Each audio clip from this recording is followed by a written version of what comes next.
Bagi sebagian orang yang suka tantangan aneh, kegelapan di bawah tanah bukanlah sesuatu yang harus ditakuti, melainkan sebuah panggilan yang harus dipenuhi. Aktivitas menjelajahi gua yang disebut speleologi atau caving adalah salah satu hobi yang tidak umum dan sangat menantang. Mereka yang memasuki gua bukan sekedar mencari sensasi, melainkan didorong oleh rasa ingin tahu yang murni untuk memetakan apa yang belum terpetakan, merasakan keheningan total, serta menguji batas kemampuan fisik dan mental manusia dalam kondisi yang paling terisolasi. Jika di gunung kita bisa melihat puncak, maka di dalam gua kita melihat kedalaman. Proses panjang, rumit, dan menantang menuju kedalaman inilah yang disukai oleh mereka. Di dunia perguaan ini ada beberapa nama yang dianggap sebagai dewa bagi penjelajah gua. Salah satunya adalah Edward Alfred Martel, pria asal Prancis yang hidup di abad ke-19 dan dikenal sebagai bapak speleologi modern. Dia adalah orang pertama yang menggunakan peralatan teknis berat untuk turun ke lubang-lubang raksasa yang belum pernah tersentuh manusia. Di era yang lebih modern, ada nama William Stone, seorang penjelajah dan insinyur Amerika yang menciptakan teknologi daur ulang udara demi bisa menyelam berhari-hari di dalam sistem gua air terdalam di dunia. Para petualang gua ini sebenarnya terbagi menjadi beberapa kelompok berdasarkan tujuan dan medannya. Ada cavers rekreasi yang menjelajahi gua-gua horizontal yang relatif aman untuk dinikmati keindahannya. Ada speleolog yang berfokus pada sains, geologi, dan biologi purba. Namun, di puncak kasta yang paling berbahaya ada dua jenis petualangan ekstrim, yakni vertical caving dan cave diving. Vertical caving menuntut seseorang bergantung pada seutas tali di atas jurang bawah tanah yang gelap gulita sedalam ratusan meter. Contoh yang paling sering ditemui seperti Gua Krubera di Georgia. Sementara cave diving adalah kombinasi paling mematikan di bumi, di mana seseorang harus menyelam ke dalam lorong air yang sempit tanpa ada jalan langsung untuk naik ke permukaan jika tabung oksigen mereka bermasalah. Salah satu contoh paling ekstrim adalah kompleks gua Osmansgat di Afrika Selatan, yakni sebuah lubang air vertikal raksasa yang telah merenggut nyawa banyak penyelam profesional karena tekanan air yang ekstrim dan kegelapan total. Nah, di antara beberapa karakteristik gua, ada satu yang memiliki karakter unik dan berbeda dari mayoritas gua di dunia, yakni Gua Nattipati di Utah. Gua ini terbentuk secara hidrotermal, artinya dinding gua terbentuk karena terkikis oleh air panas yang mendesak naik dari bawah bumi, bukan oleh air hujan yang mengikis dari atas. Hal ini membuat tekstur tanah dan batunya agak licin dan empuk seperti tanah liat. Karakter dinding gua yang empuk dan licin inilah yang menjadi asal-usul nama Nattipati. Gua ini tidak terlalu dalam jika diukur secara vertikal lurus, hanya sekitar 45 meter ke bawah tanah. Namun strukturnya adalah labirin berbelok-belok yang sangat rumit dan harus dilalui dengan cara merangkak sepanjang ratusan meter. Hampir semua lorong, baik yang vertikal maupun horizontal, semuanya memiliki ruang gerak yang sangat minim alias sempit. Hobi seperti ini memang cocok buat orang yang bertubuh langsing. Buat kamu yang masuk kategori gendut, bisa cari hobi lain, misalnya joget-joget. Sejak ditemukan pada tahun 1960 oleh seorang pria bernama Dale Green, gua ini langsung menjadi magnet bagi ribuan orang, mulai dari anak pramuka, mahasiswa, hingga keluarga yang ingin merasakan sensasi merangkak di dalam gua gelap. Uniknya, gua ini sebenarnya memiliki suhu yang cukup hangat di dalam, yakni sekitar 12 hingga 14 derajat Celcius, berbeda dengan gua lain yang biasanya memiliki suhu jauh lebih dingin. Namun, hangatnya suhu ini justru menipu, karena kelembapannya yang sangat tinggi bisa memicu dehidrasi yang sangat cepat. Karena letaknya di daerah gurun Utah yang kering, gua ini hampir tidak pernah mengalami banjir bandang seperti gua-gua di daerah tropis. Salah satu hal yang harus diingat juga, bahaya terbesar di Nattipati bukanlah air, melainkan struktur tanahnya yang bisa melepas gas karbon dioksida di beberapa kantong lorong terdalam jika terlalu banyak manusia di dalamnya. Sebelum tahun 2009, gua ini sebenarnya sudah sangat sering memakan korban yang terjebak, meskipun tidak ada yang sampai meninggal. Pada tahun 1999, dua orang remaja terjebak dalam posisi sungsang di salah satu lorong sempit selama berjam-jam sebelum akhirnya berhasil ditarik keluar dengan dramatis oleh tim penyelamat. Pada tahun 2004, seorang anggota pramuka kembali terjebak di area yang hampir sama selama 14 jam. Rentetan kecelakaan ini membuat pemerintah setempat sempat menutup gua ini pada tahun 2006 demi keselamatan publik. Namun, setelah komunitas penjelajah gua lokal meyakinkan pemerintah bahwa mereka akan menerapkan sistem izin online yang ketat, gua ini dibuka kembali pada awal tahun 2009. Di tahun yang sama, seorang pria bernama John Edward Jones mencoba untuk melepaskan penat dengan menjelajahi kedalaman gua Nattipati bersama adiknya, Josh. John bukan orang baru dalam dunia caving. Sejak kecil, dia dan ayahnya serta adiknya, Josh, sering menjelajahi gua-gua di daerah asalnya di Utah. Bagi John yang saat itu masih kuliah di kedokteran, memasuki Nattipati adalah sebuah ambisi untuk bernostalgia, merasakan kembali adrenalin masa mudanya sebelum dia benar-benar sibuk dengan dunianya sebagai seorang dokter. Di masa lalunya, John pernah menjelajahi beberapa gua vertikal dan gua batu kapur yang cukup menantang di daerah Utah. Namun, dia sudah absen dari aktivitas ini selama beberapa tahun karena kesibukan kuliahnya. Tubuhnya jelas sudah tidak sama lagi seperti saat dia remaja. Dia kini lebih besar, lebih padat, dan tingkat kelenturannya juga pasti berkurang. Pada Selasa Legi, 24 November 2009, sekitar jam 8 malam, John bersama adiknya, Josh, dan beberapa sepupu serta teman-temannya yang berjumlah 11 orang berangkat menuju lokasi Gua Nattipati. Persiapan mereka sebenarnya cukup standar untuk penjelajah gua rekreasi. Mereka membawa beberapa senter cadangan, memakai pakaian berlapis untuk mengantisipasi gesekan batu, helm pelindung, dan lampu di kepala atau headlamp. Mereka tidak membawa peralatan tali vertikal yang rumit karena Nattipati dinilai sebagai gua yang bisa diselesaikan dengan merangkak dan tiarap. Dengan semangat yang membara dan canda tawa di bawah langit malam Utah yang dingin, kelompok anak muda ini mulai memasuki mulut gua yang sempit. Mereka tidak pernah menyangka bahwa beberapa jam ke depan, kegembiraan itu akan berubah menjadi situasi horor. Saat pertama kali memasuki mulut gua Nattipati, John dan rombongannya tidak langsung berada di dalam posisi kepala di bawah. Pintu masuk gua berupa lubang vertikal kecil yang mengharuskan mereka turun menggunakan kaki terlebih dahulu, sebelum akhirnya bertemu dengan lantai gua yang melandai. Di dalam Nattipati sendiri, sebenarnya terdapat beberapa jalur sempit yang sangat terkenal di kalangan para cavers lokal karena tingkat kesulitannya yang sangat tinggi. Jalur pertama bernama The Helmet Eater, sebuah celah di mana langit-langit gua begitu rendah hingga seringkali membuat helm penjelajah terlepas atau tersangkut secara paksa.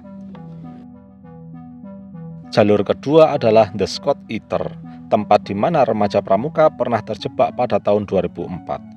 Namun, jalur yang paling dihindari sekaligus mematikan adalah The Birth Canal atau saluran kelahiran. Jalur ini sangat sempit, menuntut penjelajah untuk tiarap sepenuhnya, meluruskan kedua tangan ke depan, dan mendorong tubuh menggunakan ujung jari kaki.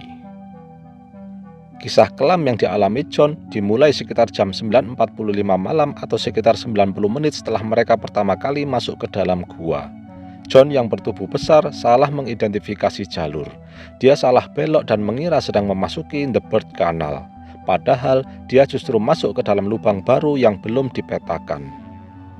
Meski begitu, John tetap melanjutkan perjalanannya karena dianggap sebagai tantangan baru.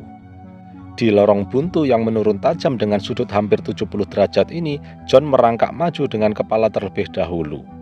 Pada kedalaman sekitar 30 meter di bawah permukaan tanah, John menyadari ruang di depannya mengecil secara ekstrim. Saat dia mencoba mengempiskan dadanya untuk memaksa maju, tubuhnya tergelincir ke dalam celah vertikal yang membentuk huruf L terbalik. Dia terjebak dalam posisi sungsang atau kepala persis di bawah dan kaki sedikit menekuk ke atas. Posisinya berada di dalam celah batu yang hanya berukuran sekitar 25 x 45 cm. Di dalam lorong maut tersebut, Josh, sang adik, berada persis di belakang John. Karena lorong itu adalah jalur buntu yang sangat sempit, Josh hanya bisa melihat bagian kaki kakaknya yang mencuat ke atas. Melihat kakaknya tidak bisa bergerak, Josh segera melakukan usaha pertama untuk menolong.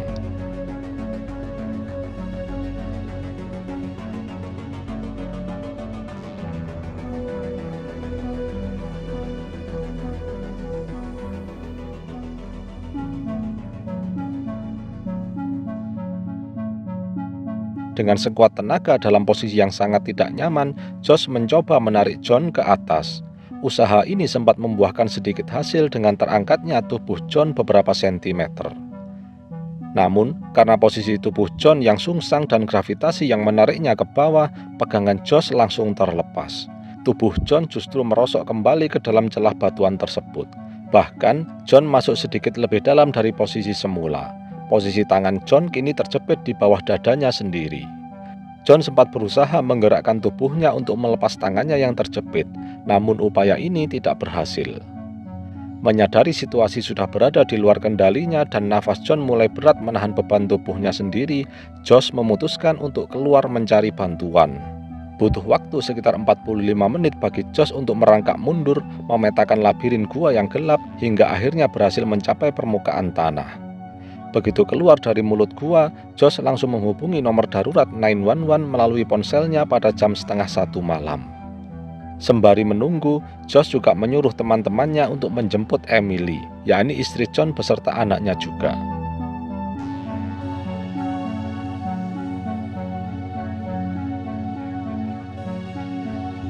Karena posisi mulut gua yang berada di gurun batu dan agak jauh dari keramaian, tim penyelamat baru sampai tepat 1 jam setelah dilaporkan. Petugas pertama yang tiba di lokasi adalah seorang relawan penyelamat lokal bernama Susi Motola. Tak lama setelah itu, puluhan personil penyelamat dari berbagai satuan mulai berdatangan memadati area sekitar gua. Mereka berasal dari Utah County Sheriff Office, Utah County Search and Rescue, serta para ahli speleologi vertikal dari tim Panucos Emergency Response Team. Langkah awal yang dilakukan oleh tim penyelamat adalah mengirimkan personil yang bertubuh paling kecil untuk merangkak masuk ke dalam celah maut tersebut demi memetakan situasi dan memberikan pasokan udara serta air minum kepada John. Susi Motola adalah orang pertama yang berhasil mencapai posisi kaki John. Melalui celah sempit itu, Susi Motola menyapa John, berusaha menenangkannya, dan meyakinkan bahwa ada bantuan besar sedang bekerja di atas sana. John merespon Susi dengan kata, "Oke." Kemudian, tim penyelamat mulai memasang sistem kabel komunikasi bawah tanah agar John bisa berbicara langsung dengan istrinya di permukaan gua. Sementara para insinyur di luar gua mulai memikirkan cara paling logis untuk menarik tubuh seberat 86 kg dari sebuah celah batu yang menjepitnya secara sungsang. Di dalam kegelapan lorong itu, tim penyelamat dihadapkan pada situasi yang sangat kompleks. Di kepala mereka ada 3 opsi evakuasi utama yang dipertimbangkan. Opsi pertama adalah menarik John secara manual menggunakan kekuatan otot para penyelamat. Opsi kedua adalah memahat atau menghancurkan dinding batu di sekitar John agar celahnya melebar. Opsi ketiga, membangun sistem katrol mekanis untuk melipat gandakan daya tarik dengan bantuan tali dan pasak besi. Namun, setiap opsi ini terbentur oleh kondisi geologis yang luar biasa. Untuk opsi penarikan manual, lorong menuju tempat John terjebak sangat sempit dan berliku, sehingga hanya 1 orang penyelamat saja yang bisa berada di dekat kaki John dalam satu waktu. 1 orang saja jelas tidak akan kuat menarik beban tubuh John di kondisi yang sulit tersebut. Untuk opsi memahat batu, kendalanya adalah jenis batuan natipati yang kaya akan kalsit. Batuan ini melepaskan debu pekat yang sangat berbahaya jika dipahat. Kemungkinan terburuk, batu bisa membuat John tercekik di dalam ruang sekecil itu. Mungkin sebagian dari kalian bertanya-tanya, kenapa tim penyelamat tidak menggunakan bor raksasa seperti dalam kasus penyelamatan 33 penambang di Chile? Alasan utamanya adalah perbedaan skala ruang, geografi, dan waktu. Di Chile, para penambang berada di dalam ruang perlindungan yang luas di kedalaman 700 meter dan tim penyelamat memiliki waktu berminggu-minggu untuk mengebor dari permukaan tanah secara vertikal lurus ke bawah. Sementara di Natipati, John terjebak di dalam labirin batuan yang sangat spesifik dan sempit. Mengebor dari permukaan tanah secara vertikal di atas posisi John sangat mustahil karena akurasi bor tidak bisa menjamin akan tepat mengenai celah tanpa meruntuhkan langit-langit gua dan langsung menimbun tubuh John. Selain itu, getaran hebat dari mesin bor justru berisiko tinggi memicu runtuhnya struktur batuan di sekitar John yang teksturnya agak rapuh seperti tanah liat kering. Pertimbangan paling krusial yang dipakai oleh tim medis dan penyelamat saat itu adalah faktor waktu biologis. Karena John terjebak di dalam posisi sungsang atau kepala di bawah, jantungnya harus bekerja berkali-kali lipat lebih keras untuk memompa darah keluar dari otak dan paru-parunya. Tim penyelamat tahu bahwa mereka tidak memiliki waktu berminggu-minggu, bahkan tidak sampai beberapa hari. Secara medis, John perlahan-lahan sedang sekarat karena gagal jantung dan penumpukan cairan di paru-paru. Mereka harus bertindak cepat dengan alat yang bisa dipasang dalam hitungan jam, bukan dalam hitungan hari. Setelah tim penyelamat berdiskusi sejenak dengan para dokter dan ahli gua, keputusan final yang diambil adalah menggunakan sistem katrol mekanis. Rencananya, tim akan menanam beberapa pasak besi ke dinding batu di atas posisi John, lalu mengaitkan tali penyelamat ke pergelangan kaki John dan mengulurnya melalui sistem katrol agar beberapa orang yang berada di lorong belakangnya bisa menarik tali tersebut bersama-sama. Operasi evakuasi berat ini dieksekusi oleh puluhan relawan dari Utah County Search and Rescue secara bergantian karena ruang yang sempit membuat mereka cepat mengalami kelelahan ekstrim dan kekurangan oksigen. Kendala terbesar dalam pelaksanaan metode ini adalah sudut tarikan. Karena lorong tersebut melengkung, tali katrol tidak bisa menarik John lurus ke atas. Jika mereka menarik tali terlalu keras, tubuh John akan tertarik menghantam tonjolan batu gua yang tajam di atasnya. Hal ini bisa mematahkan tulang panggul atau kaki John. Hal ini berisiko memicu shock fatal akibat pendarahan dalam. Penyelamat juga harus memasang katrol di titik yang sangat presisi agar tubuh John bisa menekuk mengikuti lekukan gua saat ditarik. Proses pemasangan katrol dan persiapan ini memakan waktu yang sangat lama di tengah ketegangan yang memuncak. Setelah melalui persiapan yang melelahkan dan perhitungan yang teliti, operasi penarikan pertama menggunakan sistem katrol ini akhirnya siap dan mulai dieksekusi pada 25 November 2009, pada jam 4 sore atau hampir 16 jam setelah John pertama kali terjebak di dalam celah maut tersebut. Sebelum ditarik, John juga diberitahu tim penyelamat bahwa akan ada opsi terburuk, yakni menarik paksa kaki John saat posisi dia nanti berada di bagian atas atau tikungan terakhir gua. Hal ini kemungkinan akan membuat kaki John patah. John saat itu pasrah dan bersedia menerima resiko terburuk tersebut. Singkat cerita, proses penarikan pun dilakukan. Saat tarikan pertama pada sistem katrol dilakukan, reaksi John di luar dugaan. Beban berat di dadanya seolah terangkat, dan dia pun berteriak kegirangan melalui celah batu.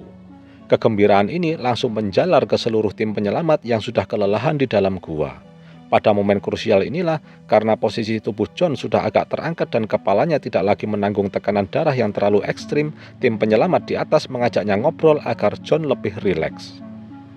Proses penarikan ini berlangsung sangat lambat, hati-hati, dan memakan waktu selama beberapa jam. Tim penyelamat harus menarik tali sesenti demi sesenti, berhenti setiap beberapa menit untuk memeriksa kondisi fisik John yang terbaru dan memastikan tubuhnya tidak menghantam dinding batu yang tajam. Setelah sekitar 3 jam lebih proses penarikan yang melelahkan, tubuh John akhirnya berhasil terangkat cukup tinggi hingga tim penyelamat bisa melakukan kontak mata langsung dengan John. Dia sudah berada di ambang kebebasan, hanya menyisakan beberapa langkah penarikan lagi agar tubuhnya bisa keluar sepenuhnya dari celah maut itu. Harapan besar membumbung tinggi di dalam kegelapan gua Nathipati malam itu.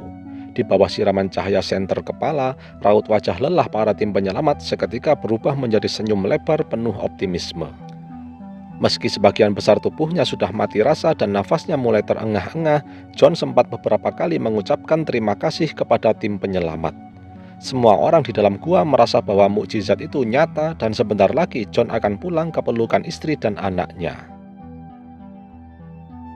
Akan tetapi, gua Nathipati seolah enggan melepaskan mangsanya begitu saja. Saat tim penyelamat bersiap untuk melakukan tarikan krusial berikutnya, sebuah suara dentingan keras yang memegakkan telinga bergema di dalam lorong sempit. Itu adalah suara besi yang patah. Sistem katrol rumit yang dipasang dengan sangat hati-hati pada dinding gua tiba-tiba gagal berfungsi.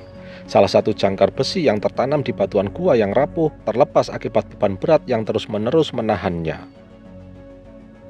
Malapetaka terjadi dalam hitungan sepersekian detik. Tali penyelamat langsung kendor, kehilangan daya tariknya, dan tubuh John terhempas jatuh kembali ke dalam celah semula. Bahkan kali ini tubuh John meluncur lebih dalam dari posisi pertamanya. Guncangan dari tali yang putus itu begitu kuat sehingga karabiner besi melayang di udara dan menghantam wajah salah satu petugas penyelamat. Hantaman besi di wajah ini membuatnya pingsan seketika dengan luka robek yang cukup parah. Di tengah kepanikan, debu-debu gua berterbangan menghalangi pandangan, sementara jerikan kesakitan John kembali terdengar dari dasar celah. Ketika situasi mulai terkendali dan debu mereda, tim penyelamat yang tersisa mencoba merangkak kembali untuk melihat kondisi John. Jantung mereka serasa berhenti berdetak saat menyadari kenyataan yang ada di depan mata. John kini terjebak jauh lebih dalam di bagian celah yang jauh lebih sempit. Posisi tubuhnya kembali terbalik, kepala di bawah dan kaki di atas dengan sudut yang lebih ekstrim. Proses penyelamatan pun harus diulang dari nol, namun situasinya kini berkali-kali lipat lebih buruk. Peralatan katrol mereka rusak, ditambah lagi dinding gua terbukti terlalu rapuh untuk menahan jangkar baru. Dan yang paling krusial, waktu serta energi John sudah habis. Posisi terbalik dalam waktu yang sangat lama membuat jantung John bekerja luar biasa keras untuk memompa darah keluar dari otaknya. Kondisi fisiknya juga kembali menurun secara drastis. Selama berjam-jam berikutnya, tim penyelamat tidak menyerah. Mereka mencoba segala cara, mulai dari memasang tali baru hingga menggunakan alat pemecah batu. Namun, ruang yang hanya seukuran mesin cuci itu membuat ruang gerak mereka sangat terbatas. Di dalam kegelapan bawah tanah, komunikasi dengan John perlahan-lahan mulai memudar. Suaranya yang semula jelas berubah menjadi bisikan lirih. Volume suaranya kemudian berubah menjadi suara yang makin kecil, hingga akhirnya hanya menyisakan keheningan yang mencekam. Setelah 28 jam perjuangan yang menguras emosi dan air mata, dokter yang mendampingi tim penyelamat akhirnya menyampaikan kabar paling memilukan. John Edward Jones dinyatakan meninggal dunia di dalam celah tersebut akibat henti jantung dan sesak nafas yang parah. Orang tua, istri, anak dan teman-teman John menangis meratapi kejadian ini. Kegembiraan yang sudah tampak di depan mata gagal mereka raih dan berubah menjadi duka. Lalu bagaimana dengan jasad John? Apakah tetap dievakuasi? Tim penyelamat tentu saja tidak langsung memutuskan. Mereka berdiskusi dengan keluarga dan memaparkan segala kemungkinan cara beserta resikonya. Akhirnya, keputusan terbaik diambil. Karena resiko yang terlalu besar untuk mengevakuasi jenazahnya, tubuh John akhirnya diputuskan untuk tetap berada di sana selamanya. Berita ini spontan menggemparkan Amerika. Pemerintah negara bagian Utah didesak untuk menutup gua itu agar tidak ada korban lagi. Pemerintah setempat mendengar aspirasi rakyat dan langsung menutup paten mulut gua Nattipati dengan beton beberapa hari setelah kejadian. Disusul kemudian peletakan batu dengan pelakat bergambar wajah John.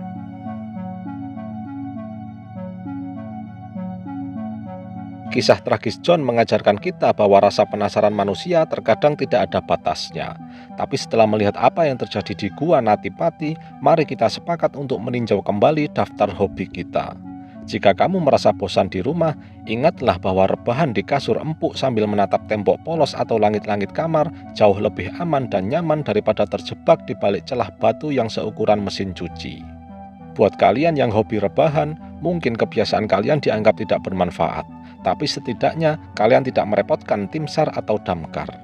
Dengan memperbanyak rebahan dan nonton Nikupedia, kalian juga turut membantu negara mengurangi kemacetan.